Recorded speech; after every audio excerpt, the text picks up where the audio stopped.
you cannot plan on luck. And I did, and I got lucky. I did, and I'm grateful I did. But I learned a lot of lessons along the way too. That's part one. And then part two quickly is just try to figure out what a good budget for you is. Earning money with your time and effort is one of the most challenging things in the world.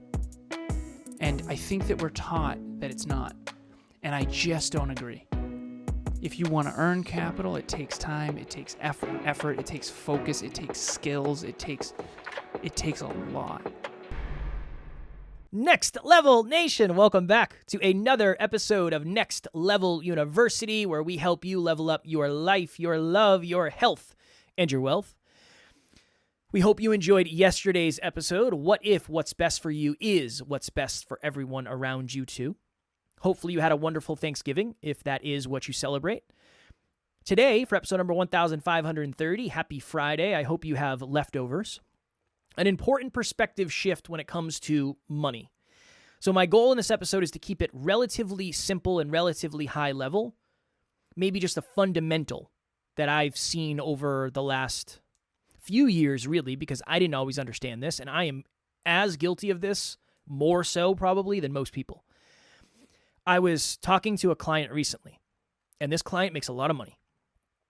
And he said, you'd probably think to yourself, how has someone who's made $500,000, $600,000, $700,000 over the last few years, got to the point where they feel like they're broke? And he said, my bills are $7,000 a month for everything, where I live, my car. And he said, that's not even including a lot of my recurring expenses. So the expenses that are monthly or whatever, they're recurring, they happen, they're frequent, they're on schedule. Let's just say monthly, hypothetically. And when you think about it, and for me, when I, in the past, would think, if I made $300,000 a year, there's no way I could end up broke. Not a chance. No way. How could you spend $300,000 a year? My argument, or my new awareness now, it's way easier to spend that money than it is to make it. So my goal in this episode, an important perspective shift when it comes to money.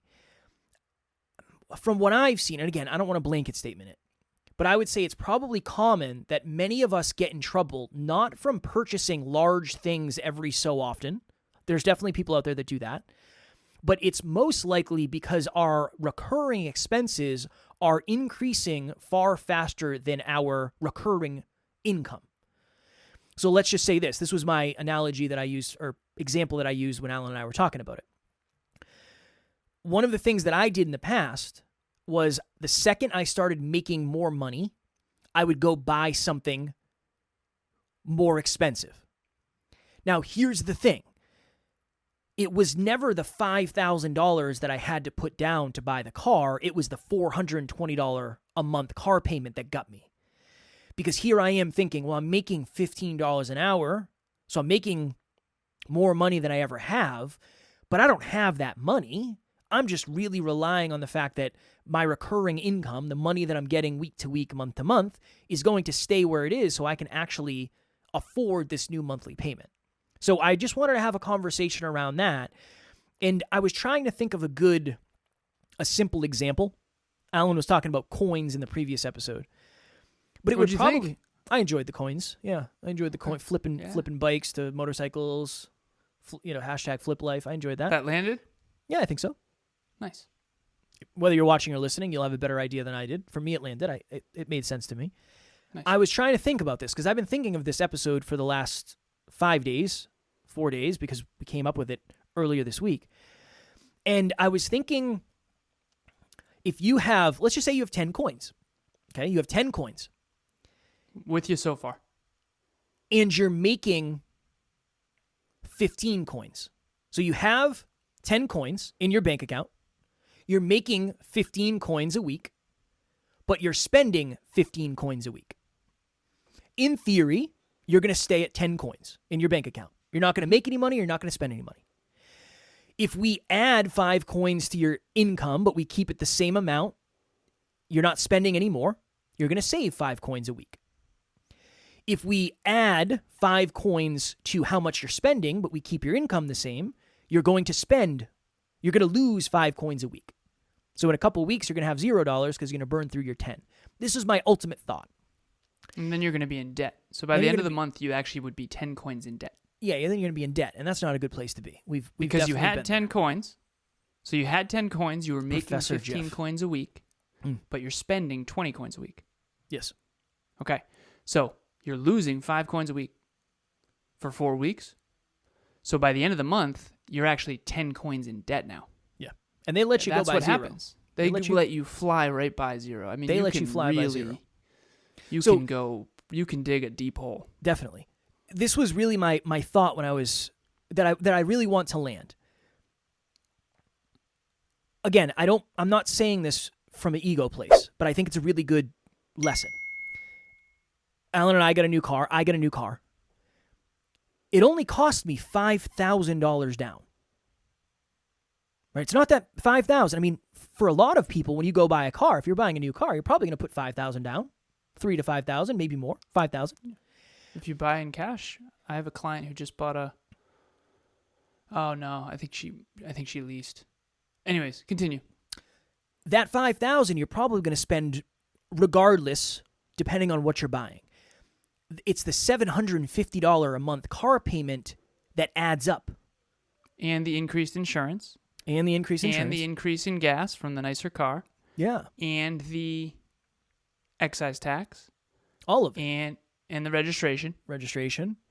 It's more expensive to keep on the road depending on if it's a new car. And the Alan doesn't have a nice car tariff. Yes. That you have to pay monthly. When Alan and I were deciding on whether or not to get this new car, it wasn't a conversation of, can we afford the $5,000? It was the conversation of, can we afford the $750 a month for the next 3 years? It was actually deeper than that. I'll go quick with it. Please. But it was, is this optimal? Meaning, is this better than what we could? It's not just, can we afford the $750 a month? It's, is this the best use of our capital? And that's kind of where I'll go a little bit. Is this the best use of our coins? And the answer was yes at the time. Because that was a dream of yours. Definitely. You know, and at some point you gotta, if it's a dream of yours, we gotta do it. That's who we are. We're dream chasers. We gotta lead by example. If you have a dream, you work hard and you get to achieve your dreams. Very grateful. That's who we are. Yeah. Very grateful, very, very privileged. I'm very grateful. But there were times prior to that where it wasn't optimal. We could have afforded it way earlier. But it wasn't the best use of our capital at the time. And that's a whole nother rabbit hole that I'll go into a little bit, but I digress. Well, that really is my thought. When you're thinking about buying something, try hard not to think about where you are today, but try hard to imagine what could change over the next few years, positive and negative. Because, yeah, in an ideal world, you'd buy something, and let's just say it's $200 a month, and you'd say, well, yeah, I'm fine. I could afford $200 a month for sure. Thinking to yourself that I'm going to get a raise and things will change and I'll save money. But you also have to factor in what we call productive paranoia. Somebody calls it. It was in a book. It wasn't me. We have to factor in that, well, if something happens or my rent gets raised, I don't know. I feel like there's been a lot of layoffs lately at the type of job and the market I work in. Maybe I shouldn't. Maybe I should hold off and see what the future holds. Or maybe I should try to save more money even though I'm investing in this $200 a month car payment or whatever it may be. So I'm just trying to say, think more about the recurring expenses than just what it is up front. That's my goal in this episode. Would you say that okay, so in the example when Kevin got a raise from what, $12 to $15 an hour? Unfortunately, I think it was like 11 to 13. And I thought I'm off to the races now. Oh, okay. So you got a raise. So imagine you're doing $11 an hour and then you get a raise to $13 an hour. And depending on where you are in the world, that's very little or a lot, by the way. So that's another factor of this. We won't go into that. Kevin doesn't like when I talk about the global economy. Yeah, it doesn't land usually. But anyway, so that's $2 extra an hour, and then he went out and bought a brand new car. And here's the problem. What if you lose your job? later in life, as a dream chaser, I wanted to do something different. And it was, you don't get the stress of your future until you get to the future. When I was working that job, financially, I was okay. When I wanted to quit that job and go chase my dreams, I was stressing. I was struggling. I had to go get a job in construction because I had no income. So it seems like the best choice in the moment, but if you're factoring in what the future could hold, you might be able to make a more effective choice. Hey everybody, I'm Rebecca. I started off with the group coaching and it was fantastic. I was able to use the PPT to kind of track. Now back then I wasn't very consistent, and as of late I have been working with Alan individually, and he's gotten to know me more on a personal level, and so he knows when to be gentle with me and when to push me harder, and he has really helped me with the consistency in the tracker, and he's just great to work with and really cares not only about my business goals but my personal life as well. So it's been a blessing working with him, and I'm just very thankful to have him take me just to the next level in business and in life. And you can very quickly trap yourselves. If you've ever heard that quote, what we own ends up owning us, it's because we spread ourselves too thin. Financially, we invest in a new car and a new home and we have student loans and whatever. And then we're trapped at a job, and maybe you have a boss that you love at a job you love, and then all of a sudden you get a new boss. Your company gets purchased, and now all of a sudden everything's reorg, and now you hate your job. Now what? Or this happened to a friend of mine. He lost his job, and he was a machinist. And I said, and I said this to a friend of his, and I said, he's got to be careful. Those jobs are eventually all going. Emilia and I have a Roomba. It's a little vacuum robot. And I used to work for a robotics company called iRobot. They have a government division. They have a consumer robotics division. I also worked in industrial automation. And a lot of these jobs that people currently have are being automated exponentially. I mean, one of my main mentors runs a robotics company. He's the CEO of a robotics company that has pick-and-place robots that I can't talk about where these are going, unfortunately, but essentially big names of big companies that you know. Let's just, everyone think of the biggest pizza company they can think of. Okay, those factories are all robots now. And all those jobs are gone. So the future, so let's say you purchase a new car, you got to anticipate that you might lose your job. And that's why NOU wants to help. We are trying to equip people so that you can learn how to make more money. That's why we're doing this episode right now. If you're smarter with your finances, you'll be ready for the future. I am so scared for some people. The future is not bright for some people, Kev. I'm really scared for some people. If you're not smart with your capital, if you don't know these things, and that's what makes me so sad, and I'll go quick with this, but it makes me really sad to have grown up where we weren't taught a whole lot about money. We weren't taught about how to do our finances. We weren't taught how to invest money. At least most of us weren't. I will say some people are, but very few. I certainly wasn't. I didn't take my first finance course until I was during my master's in business. And that was so alarming. Emilia and I, she said this recently, I'll go quick with this, but she said, it's interesting. We spend 80% of our time we spend 80% of our time in 3 places. She said, bed, because we sleep at least 8 hours a night, if not more. Our offices, because we work 6 days a week, front facing, and then we still work on Sundays, usually in the morning, but not all day. And then the gym. She's like, why don't we start investing more into those 3 places? So we just bought this new, she's making our bed really nice. It's what's it called? Canopy, yeah. And we have a new headboard. It's really nice in there. She does a great job. But it was only like $200. We're splitting it. We spend a lot of time in those 3 places. So make those 3 places nice. But we're not going to, I don't drive a car that much. I only drive from here to the gym. It's 2 minutes away. There's not really a ton of incentive to have a nicer car. But this office needs to be pristine. This camera needs to be really good. We've talked about getting me a better one because the battery keeps dying. But we just talked about getting Kevin a new laptop, because if his laptop craps the bed, we're in some serious trouble. Our business runs on computers. So you just got to really try to be, am I making the most intelligent choices I possibly can with my money? And that doesn't mean you don't do recreation. That doesn't, I rent movies. I always rent movies. I'm not gonna not rent a movie because it's $3.99.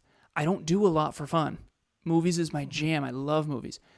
So just be smart. And I've had clients, and it's been fascinating for me. I've had clients that make $30,000 a month. I've had clients that make $50,000 a month. I had one client that made like $400,000 in a week and a half. These people are not as wealthy as you think because some of them go off the rails with their expenses. Not all of them, okay? But some of them go off the rails with their expenses. And to Kevin's original point, it is so much easier to spend money than it is to earn it. And I say the word earn. Earning money with your time and effort is one of the most challenging things in the world. And I think that we're taught that it's not. And I just don't agree. If you want to earn capital, it takes time, it takes effort, it takes focus, it takes skills, it takes a lot. And if you don't value those coins and spend them carefully, you will always be in trouble. And Kevin and I want to see you making less of the mistakes that we made, and more so in I think that financially I've always been fairly good because I love math and I love numbers and I love finance. But I know, Kev, early on for you, you were really good at making money, which is fortunate. And I really do believe that. I think you're great at making money. I do. Early on, it wasn't. I'm telling you, and I'll share. I got lucky, but I'll share that after you go. I wasn't. I went from, I was making $10 at the gas station to $15 as a personal trainer to $13 as a forklift operator to $12 working in a hospital. I was not making a lot of money until I got lucky, genuinely. Okay, well, I would say that you're good at earning it. It's not like you ever went jobless. I think you're hardworking. I do. I think you're naturally good at earning it, but I think a lot of that is out of necessity because you also are really good at spending it. Definitely. And so, very, very quick story, Kevin and I used to have separate finances before NLU combined. This is early days. And I was only making, I think, $3,000 a month. And Kevin was making like $9,000 with his part of the business. And he's like, dude, I don't understand. How do you have more money than me?